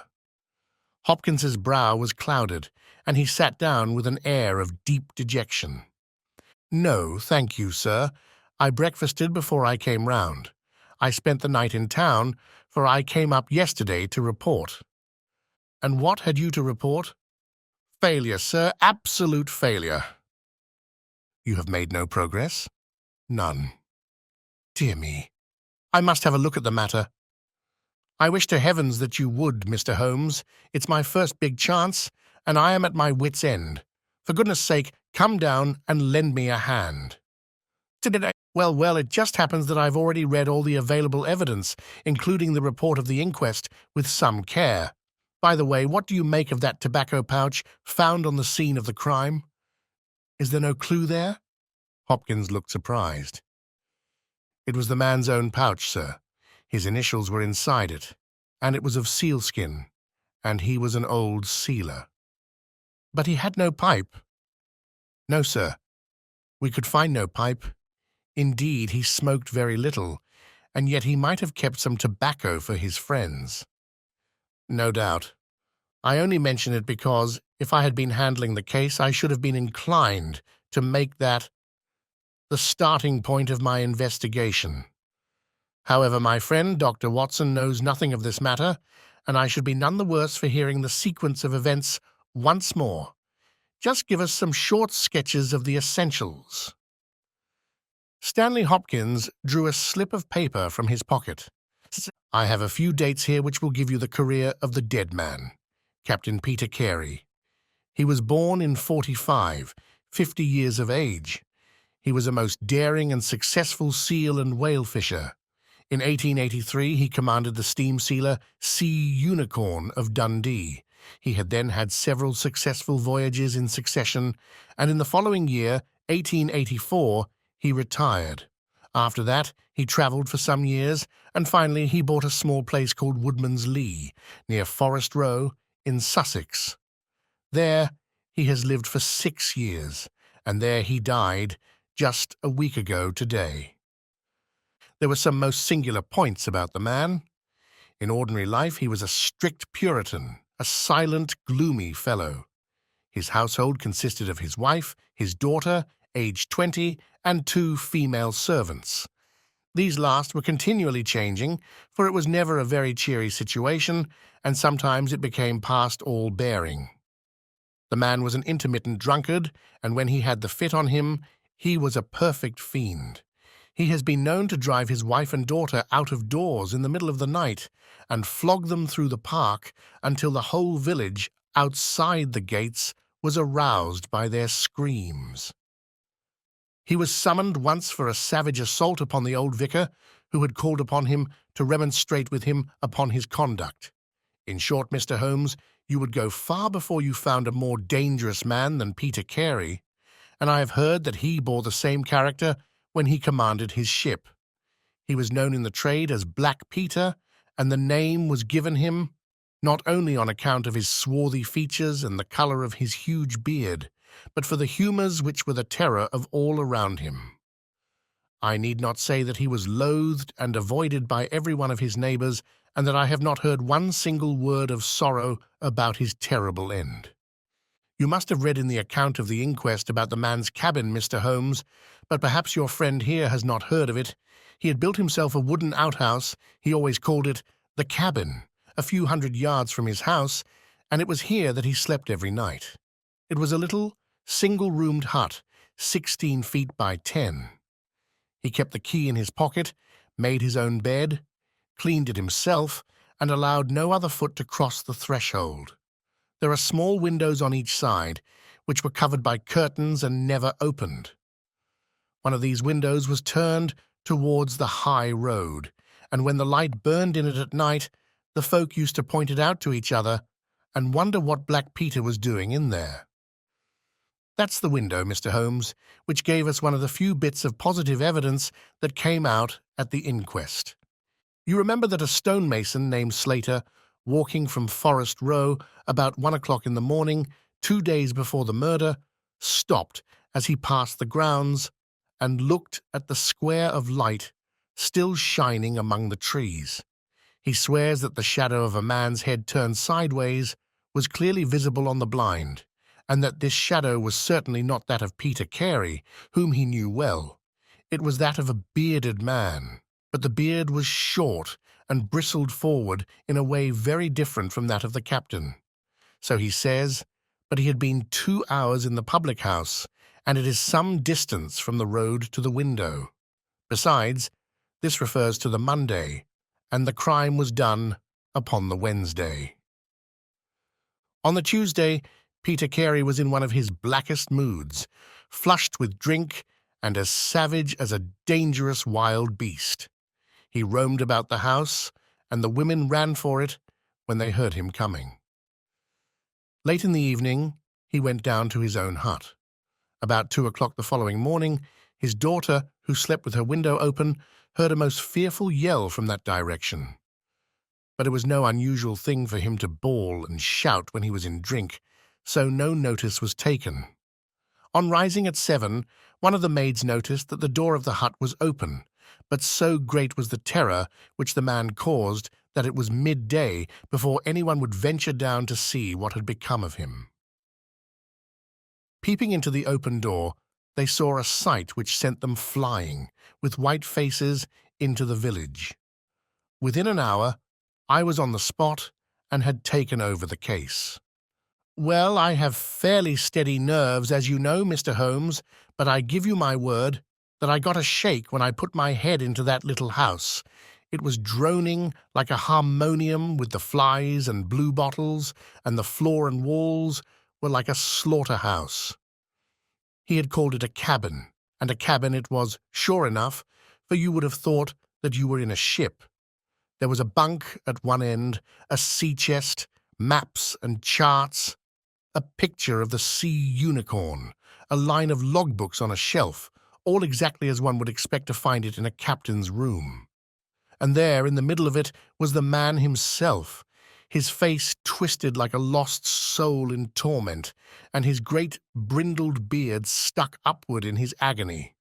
Right through his broad breast, a steel harpoon had been driven, and it had sunk deep into the wood of the wall behind him. He was pinned like a beetle on a card. Of course, he was quite dead, and had been so from the instant that he had uttered that last yell of agony. I know your methods, sir, and I applied them. Before I permitted anything to be moved, I examined most carefully the ground outside, and also the floor of the room. There were no footmarks. Meaning that you saw none? I assure you, sir, that there were none. My good Hopkins, I have investigated many crimes, but I have never yet seen one which was committed by a flying creature. As long as the criminal remains upon two legs so long, must there be some indentation, some abrasion, some trifling displacement which can be detected by the scientific searcher. It is incredible that this blood-bespattered room contained no trace which could have aided us. I understand, however, from the inquest that there were some objects which you failed to overlook. The young inspector winced at my companion's ironical comments. I was a fool not to call you in at the time, Mr. Holmes. However, that's past praying for now. Yes, there were several objects in the room which called for special attention. One was the harpoon with which the deed was committed. It had been snatched down from a rack on the wall. Two others remained there, and there was a vacant place for the third. On the stock was engraved SS, Sea Unicorn, Dundee. This seemed to establish that the crime had been done in a moment of fury, and that the murderer had seized the first weapon which came in his way. The fact that the crime was committed at 2 a.m, and yet Peter Carey was fully dressed, suggested that he had an appointment with the murderer, which is borne out by the fact that a bottle of rum and 2 dirty glasses stood upon the table. Yes, said Holmes, I think that both inferences are permissible. Was there any other spirit but rum in the room? Yes, there was a tantalus containing brandy and whiskey on the sea chest. It is of no importance to us, however, since the decanters were full, and it had therefore not been used. For all that, its presence has some significance, said Holmes. However, let us hear some more about the objects which do seem to you to bear upon the case. There was this tobacco pouch upon the table. What part of the table? It lay in the middle. It was of coarse sealskin, the straight-haired skin with a leather thong to bind it. Inside was PC on the flap. There was half an ounce of strong ship's tobacco in it. Excellent. What more? Stanley Hopkins drew from his pocket a drab-covered notebook. The outside was rough and worn, the leaves discoloured. On the first page were written the initials JHN and the date 1883. Holmes laid it on the table and examined it in his minute way, while Hopkins and I gazed over each shoulder. On the second page were the printed letters CPR, and then came several sheets of numbers.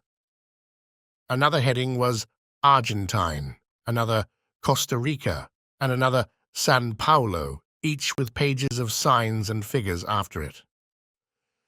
What do you make of these? Asked Holmes. They appear to be lists of stock exchange securities. I thought that JHN were the initials of a broker, and that CPR may have been his client. Try Canadian Pacific Railway, said Holmes. Stanley Hopkins swore between his teeth and struck his thigh with his clenched hand. "What a fool I have been," he cried. "Of course it is as you say." Then JHN. "Are the only initials we have to solve? I have already examined the old stock exchange lists, and I can find no one in 1883, either in the house or among the outside brokers, whose initials correspond with these. Yet I feel that the clue is the most important one that I hold. You will admit, Mr. Holmes, that there is a possibility that these initials are those of the second person who was present, in other words, of the murderer. I would also urge that the introduction into the case of a document relating to large masses of valuable securities gives us for the first time some indication of a motive for the crime." Sherlock Holmes's face showed that he was thoroughly taken aback by this new development. "I must admit both your points," said he. "I confess that this notebook, which did not appear at the inquest, modifies any views which I may have formed. I had come to a theory of the crime in which I can find no place for this." "Have you endeavored to trace any of the securities here mentioned?" "Inquiries are now being made at the offices, but I fear that the complete register of the stockholders of these South American concerns is in South America, and that some weeks must elapse before we can trace the shares." Holmes had been examining the cover of the notebook with his magnifying lens. "Surely there is some discoloration here," said he. "Yes, sir, it is a bloodstain. I told you that I picked the book off the floor." "Was the bloodstain above or below?" "On the side, next the boards. Which proves, of course, that the book was dropped after the crime was committed." "Exactly, Mr. Holmes. I appreciated that point, and I conjectured that it was dropped by the murderer in his hurried flight. It lay near the door. I suppose that none of these securities have been found among the property of the dead man?" "No, sir." "Have you any reason to suspect robbery?" "No, sir. Nothing seemed to have been touched."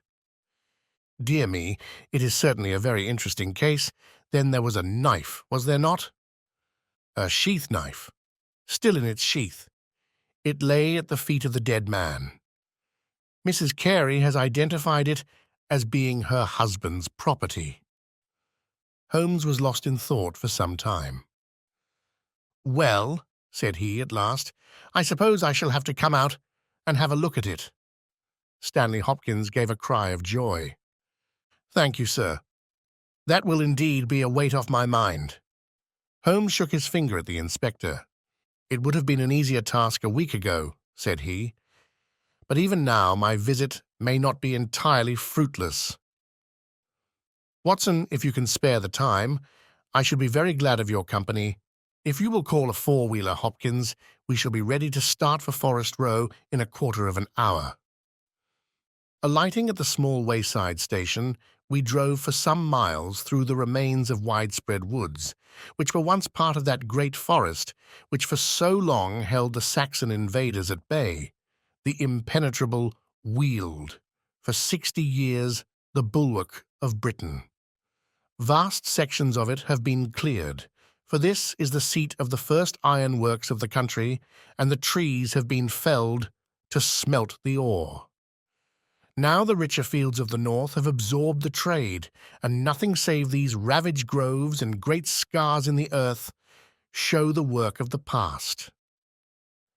Here, in a clearing upon the green slope of a hill, stood a long, low stone house, approached by a curving drive running through the fields. Nearer the road and surrounded on three sides by bushes was a small outhouse, one window and the door facing in our direction. It was the scene of the murder. Stanley Hopkins led us first to the house, where he introduced us to a haggard, grey-haired woman, the widow of the murdered man, whose gaunt and deep-lined face, with the furtive look of terror in the depths of her red-rimmed eyes, told of the years of hardship and ill usage which she had endured. With her was her daughter, a pale, fair-haired girl, whose eyes blazed defiantly at us as she told us that she was glad that her father was dead and that she blessed the hand which had struck him down. It was a terrible household that Black Peter Carey had made for himself, and it was with a sense of relief that we found ourselves in the sunlight again and making our way along a path which had been worn across the fields by the feet of the dead man. The outhouse was the simplest of dwellings, wooden-walled, shingle-roofed, one window beside the door and one on the farther side. Stanley Hopkins drew the key from his pocket and had stooped to the lock when he paused with a look of attention and surprise upon his face. "Someone has been tampering with it," he said. There could be no doubt of the fact.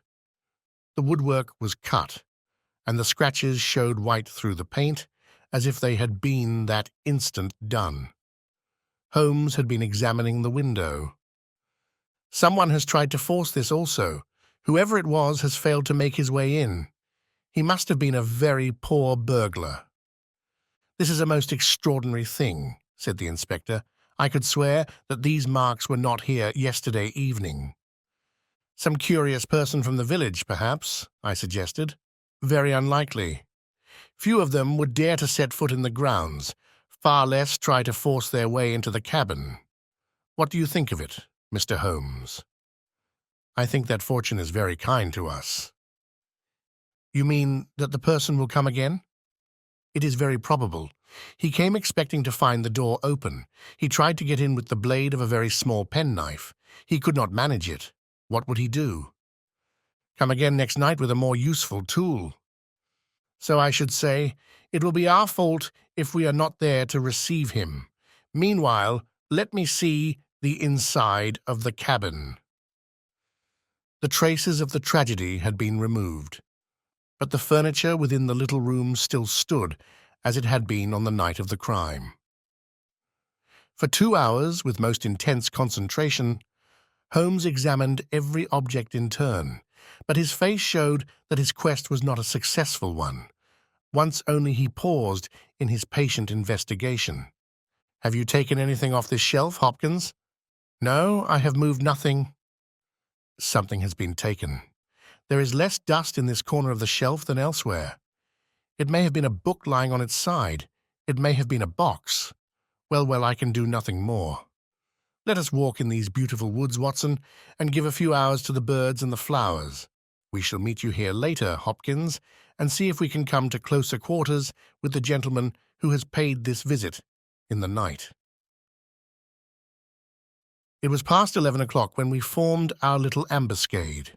Hopkins was for leaving the door of the hut open, but Holmes was of the opinion that this would rouse the suspicions of the stranger. The lock was a perfectly simple one, and only a strong blade was needed to push it back. Holmes also suggested that we should wait, not inside the hut, but outside it, among the bushes which grew round the farther window. In this way, we should be able to watch our man if he struck a light, and see what his object was in this stealthy nocturnal visit. It was a long and melancholy vigil, and yet brought with it something of the thrill which the hunter feels when he lies beside the water-pool and waits for the coming of the thirsty beast of prey. What savage creature was it which might steal upon us out of the darkness? Was it a fierce tiger of crime, which could only be taken fighting hard, with flashing fang and claw, or would it prove to be some skulking jackal, dangerous only to the weak and unguarded? In absolute silence we crouched amongst the bushes, waiting for whatever might come. At first, the steps of a few belated villagers, or the sound of voices from the village, lightened our vigil. But one by one these interruptions died away, and an absolute stillness fell upon us, save for the chimes of the distant church, which told us of the progress of the night, and for the rustle and whisper of a fine rain falling amid the foliage which roofed us in. 2:30 had chimed, and it was the darkest hour which precedes the dawn, when we all started as a low but sharp click came from the direction of the gate. Someone had entered the drive. Again there was a long silence, and I had begun to fear that it was a false alarm, when a stealthy step was heard upon the other side of the hut, and a moment later, a metallic scraping and clinking. The man was trying to force the lock. This time his skill was greater, or his tool was better, for there was a sudden snap and the creak of the hinges. Then a match was struck, and next instant the steady light from a candle filled the interior of the hut. Through the gauze curtain our eyes were all riveted upon the scene within. The nocturnal visitor was a young man, frail and thin, with a black moustache, which intensified the deadly pallor of his face. He could not have been much above 20 years of age. I have never seen any human being who appeared to be in such a pitiable fright, for his teeth were visibly chattering, and he was shaking in every limb. He was dressed like a gentleman in Norfolk jacket and knickerbockers, with a cloth cap upon his head. We watched him staring round with frightened eyes. Then he laid the candle end upon the table and disappeared from our view into one of the corners. He returned with a large book, one of the logbooks which formed a line upon the shelves. Leaning on the table, he rapidly turned over the leaves of this volume until he came to the entry which he sought. Then, with an angry gesture of his clenched hand, he closed the book, replaced it in the corner, and put out the light. He had hardly turned to leave the hut when Hopkins' hand was on the fellow's collar, and I heard his loud gasp of terror as he understood that he was taken. The candle was relit, and there was our wretched captive, shivering and cowering in the grasp of the detective. He sank down upon the sea-chest and looked helplessly from one of us to the other. "Now, my fine fellow," said Stanley Hopkins, "who are you, and what do you want here?" The man pulled himself together and faced us with an effort at self-composure. "You are detectives, I suppose," said he. "You imagine I am connected with the death of Captain Peter Carey. I assure you that I am innocent." "We'll see about that," said Hopkins. "First of all, what is your name?" "It is John Hopley Nelligan." I saw Holmes and Hopkins exchange a quick glance. "What are you doing here? Can I speak confidentially?" "No, certainly not." "Why should I tell you?" "If you have no answer, it may go badly with you at the trial." The young man winced. "Well, I will tell you," he said. "Why should I not? And yet I hate to think of this old scandal gaining a new lease of life. Did you ever hear of Dawson and Nelligan?" I could see from Hopkins's face that he never had, but Holmes was keenly interested. "You mean the West Country bankers," said he. "They failed for $1 million, ruined half the county families of Cornwall, and Nelligan disappeared." "Exactly. Nelligan was my father." At last we were getting something positive, and yet it seemed a long gap between an absconding banker and Captain Peter Carey pinned against the wall with one of his own harpoons.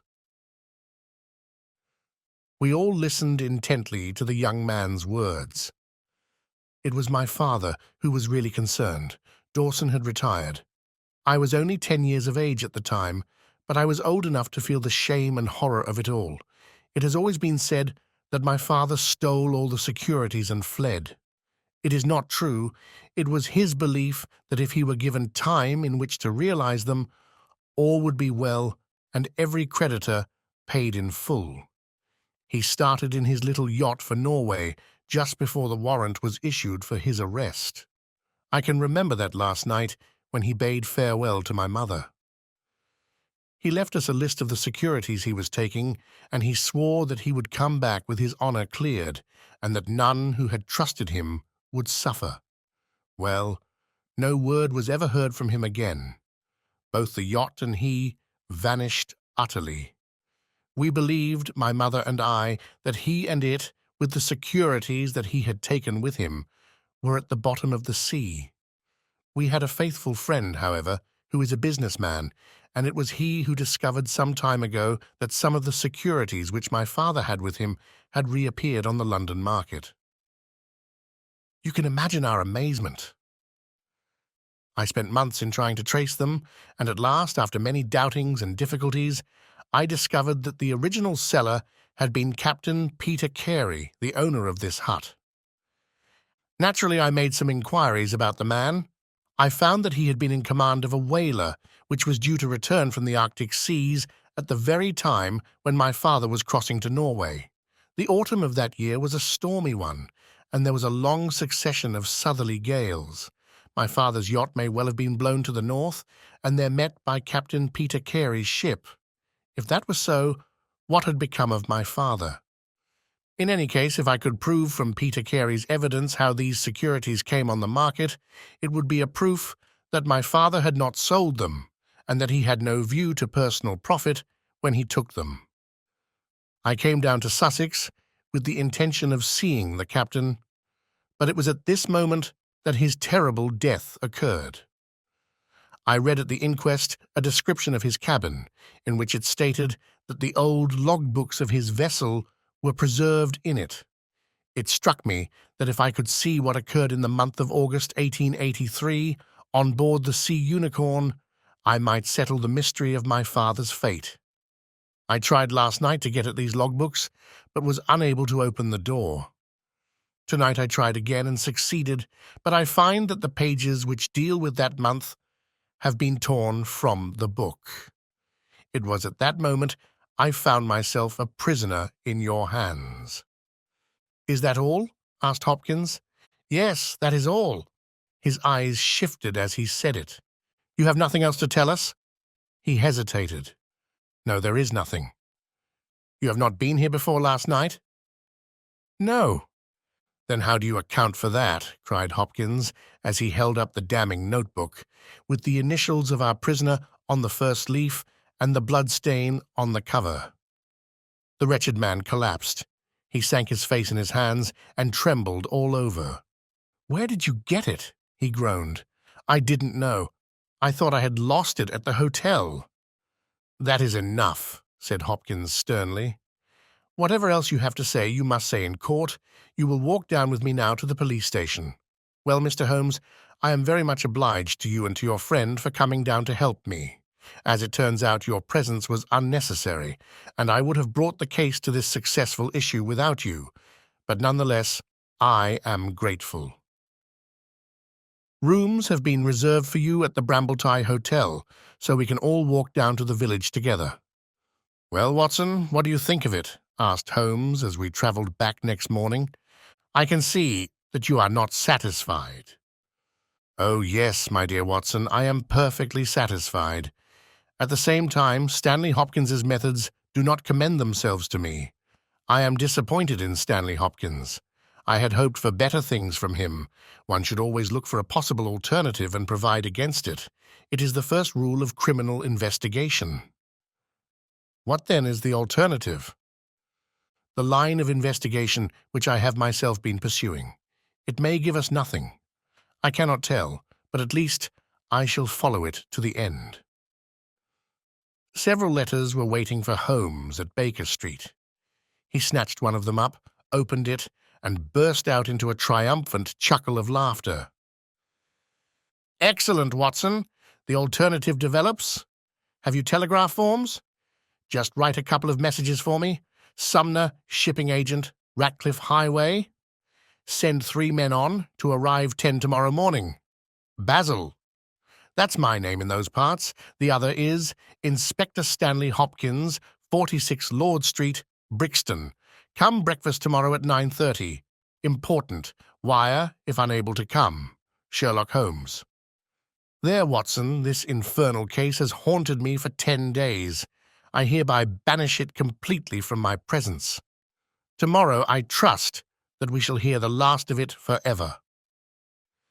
Sharp at the hour named, Inspector Stanley Hopkins appeared, and we sat down together to the excellent breakfast which Mrs. Hudson had prepared. The young detective was in high spirits at his success. "You really think that your solution must be correct?" asked Holmes. "I could not imagine a more complete case. It did not seem to me conclusive." "You astonish me, Mr. Holmes. What more could one ask for?" "Does your explanation cover every point?" "Undoubtedly. I find that young Nelligan arrived at the Brambletie Hotel on the very day of the crime." He came on the pretense of playing golf. His room was on the ground floor, and he could get out when he liked. That very night he went down to Woodman's Lee, saw Peter Carey at the hut, quarrelled with him, and killed him with the harpoon. Then, horrified by what he had done, he fled out of the hut, dropping the notebook which he had brought with him in order to question Peter Carey about these different securities. You may have observed that some of them were marked with ticks, and the others, the great majority, were not. Those which are ticked have been traced on the London market, but the others, presumably, were still in the possession of Carey, and young Nelligan, according to his own account, was anxious to recover them in order to do the right thing by his father's creditors. After his flight, he did not dare to approach the hut again for some time, but at last he forced himself to do so in order to obtain the information which he needed. Surely that is all simple and obvious. Holmes smiled and shook his head. It seems to me to have only one drawback, Hopkins, and that is that it is intrinsically impossible. Have you tried to drive a harpoon through a body? No? Tut, tut, my dear sir, you must really pay attention to these details. My friend Watson could tell you that I spent a whole morning in that exercise. It is no easy matter and requires a strong and practised arm. But this blow was delivered with such violence that the head of the weapon sank deep into the wall. Do you imagine that this anaemic youth was capable of so frightful an assault? Is he the man who hobnobbed in rum and water with Black Peter in the dead of the night? Was it his profile that was seen on the blind 2 nights before? No, no, Hopkins, it is another and more formidable person for whom we must seek. The detective's face had grown longer and longer during Holmes's speech. His hopes and his ambitions were all crumbling about him, but he would not abandon his position without a struggle. You can't deny that Nelligan was present that night, Mr. Holmes. The book will prove that. I fancy that I have evidence enough to satisfy a jury, even if you are able to pick a hole in it. Besides, Mr. Holmes, I have laid my hand upon my man. As to this terrible person of yours, where is he? I rather fancy that he is on the stair, said Holmes serenely. I think, Watson, that you would do well to put that revolver where you can reach it. He rose and laid a written paper upon a side table. Now we are ready, said he. There had been some talking in gruff voices outside, and now Mrs. Hudson opened the door to say that there were 3 men inquiring for Captain Basil. Show them in one by one, said Holmes. The first who entered was a little Ribston pippin of a man, with ruddy cheeks and fluffy white side whiskers. Holmes had drawn a letter from his pocket. "What name?" he asked. "James Lancaster." "I am sorry, Lancaster, but the berth is full. Here is half a sovereign for your trouble. Just step into this room and wait there for a few minutes." The second man was a long, dried-up creature with lank hair and sallow cheeks. His name was Hugh Pattins. He also received his dismissal, his half-sovereign, and the order to wait. The third applicant was a man of remarkable appearance. A fierce bulldog face was framed in a tangle of hair and beard, and 2 bold dark eyes gleamed behind the cover of thick, tufted, overhung eyebrows. He saluted and stood sailor fashion, turning his cap round in his hands. "Your name?" asked Holmes. "Patrick Cairns." "Harpooner?" "Yes, sir. 26 voyages." "Dundee, I suppose?" "Yes, sir." "And ready to start with an exploring ship?" "Yes, sir." "What wages?" £8 a month. "Could you start at once?" "As soon as I get my kit." "Have you your papers?" "Yes, sir." He took a sheaf of worn and greasy forms from his pocket. Holmes glanced over them and returned them. "You are just the man I want," said he. "Here's the agreement on the side table. If you sign it, the whole matter will be settled." The seaman lurched across the room and took up the pen. "Shall I sign here?" he asked, stooping over the table. Holmes leaned over his shoulder and passed both hands over his neck. "This will do," said he. I heard a click of steel and a bellow like an enraged bull. The next instant, Holmes and the seaman were rolling on the ground together. He was a man of such gigantic strength that even with the handcuffs which Holmes had so deftly fastened upon his wrists, he would have very quickly overpowered my friend had Hopkins and I not rushed to his rescue. Only when I pressed the cold muzzle of the revolver to his temple did he at last understand that resistance was vain. We lashed his ankles with cord and rose breathless from the struggle. "I must really apologize, Hopkins," said Sherlock Holmes. "I fear that the scrambled eggs are cold. However, you will enjoy the rest of your breakfast all the better, will you not, for the thought that you have brought your case to a triumphant conclusion?" Stanley Hopkins was speechless with amazement. "I don't know what to say, Mr. Holmes," he blurted out at last, with a very red face. "It seems to me that I have been making a fool of myself from the beginning. I understand now, what I should never have forgotten, that I am the pupil and you are the master. Even now, I see what you have done, but I don't know how you did it or what it signifies." "Well, well," said Holmes good-humouredly. "We all learn by experience, and your lesson this time is that you should never lose sight of the alternative. You were so absorbed in young Nelligan that you could not spare a thought to Patrick Cairns, the true murderer of Peter Carey." The hoarse voice of the seaman broke in on our conversation. "See here, mister," said he, "I make no complaint of being manhandled in this fashion, but I would have you call things by their right names.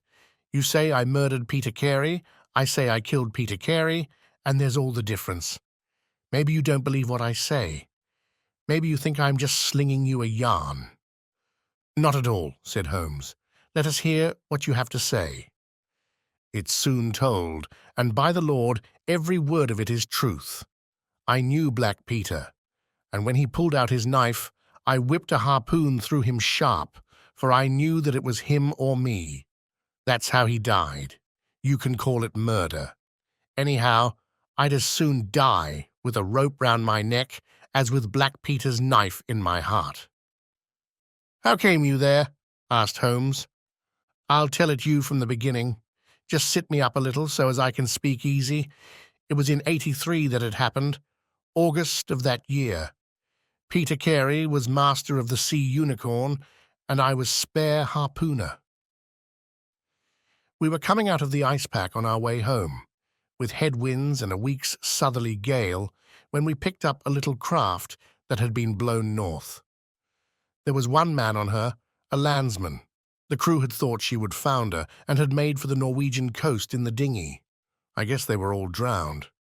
Well, we took him on board, this man, and he and the skipper had some long talks in the cabin. All the baggage we took off with him was one tin box. So far as I know, the man's name was never mentioned, and on the second night he disappeared as if he had never been. It was given out that he had either thrown himself overboard or fallen overboard in the heavy weather that we were having. Only one man knew what had happened to him, and that was me, for with my own eyes I saw the skipper tip up his heels and put him over the rail in the middle watch of a dark night, 2 days before we sighted the Shetland lights. Well, I kept my knowledge to myself and waited to see what would come of it. When we got back to Scotland, it was easily hushed up, and nobody asked any questions. A stranger died by accident, and it was nobody's business to inquire. Shortly after, Peter Carey gave up the sea, and it was long years before I could find where he was. I guessed that he had done the deed for the sake of what was in that tin box, and that he could afford now to pay me well for keeping my mouth shut. I found out where he was through a sailor man that had met him in London, and down I went to squeeze him. The first night he was reasonable enough, and was ready to give me what would make me free of the sea for life. We were to fix it all 2 nights later. When I came, I found him 3 parts drunk and in a vile temper. We sat down and we drank and we yarned about old times, but the more he drank, the less I liked the look on his face. I spotted that harpoon upon the wall, and I thought I might need it before I was through. Then at last he broke out at me, spitting and cursing, with murder in his eyes and a great clasp knife in his hand. He had not time to get it from the sheath before I had the harpoon through him.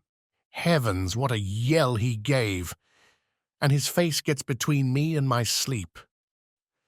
I stood there, with his blood splashing round me, and I waited for a bit, but all was quiet, so I took heart once more. I looked round, and there was the tin box on the shelf. I had as much right to it as Peter Carey, anyhow, so I took it with me and left the hut.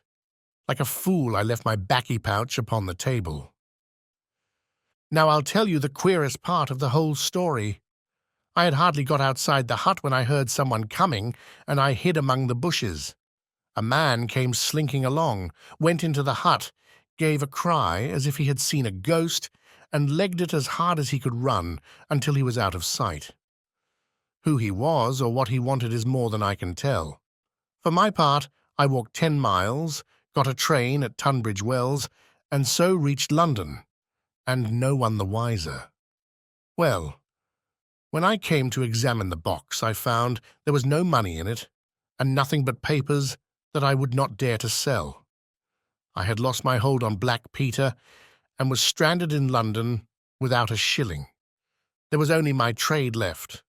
I saw these advertisements about harpooners and high wages, so I went to the shipping agents, and they sent me here. That's all I know, and I say again that if I killed Black Peter, the law should give me thanks, for I saved them the price of a hempen rope. A very clear statement, said Holmes, rising and lighting his pipe. I think, Hopkins, that you should lose no time in conveying your prisoner to a place of safety. This room is not well adapted for a cell, and Mr. Patrick Cairns occupies too large a proportion of our carpet. Mr. Holmes, said Hopkins, I do not know how to express my gratitude. Even now, I do not understand how you attained this result. Simply by having the good fortune to get the right clue from the beginning. It is very possible if I had known about this notebook, it might have led away my thoughts, as it did yours. But all I heard pointed in the one direction. The amazing strength, the skill in the use of the harpoon, the rum and water, the sealskin tobacco pouch with the coarse tobacco, all these pointed to a seaman and one who had been a whaler. I was convinced that the initials P.C. upon the pouch were a coincidence, and not those of Peter Carey, since he seldom smoked, and no pipe was found in his cabin. You remember that I asked whether whiskey and brandy were in the cabin. You said they were. How many landsmen are there who would drink rum when they could get these other spirits? Yes, I was certain it was a seaman. And how did you find him? My dear sir, the problem had become a very simple one. If it were a seaman, it could only be a seaman who had been with him on the Sea Unicorn. So far as I could learn, he had sailed in no other ship. I spent 3 days in wiring to Dundee, and at the end of that time, I had ascertained the names of the crew of the Sea Unicorn in 1883. When I found Patrick Cairns among the harpooners, my research was nearing its end. I argued that the man was probably in London, and that he would desire to leave the country for a time. I therefore spent some days in the East End, devised an Arctic expedition, put forth tempting terms for harpooners who would serve under Captain Basil, and behold the result. Wonderful, cried Hopkins. Wonderful. You must obtain the release of young Nelligan as soon as possible, said Holmes. I confess that I think you owe him some apology. The tin box must be returned to him, but of course the securities which Peter Carey has sold are lost forever. There's the cab, Hopkins, and you can remove your man. If you want me for the trial, my address and that of Watson will be somewhere in Norway. I'll send particulars later.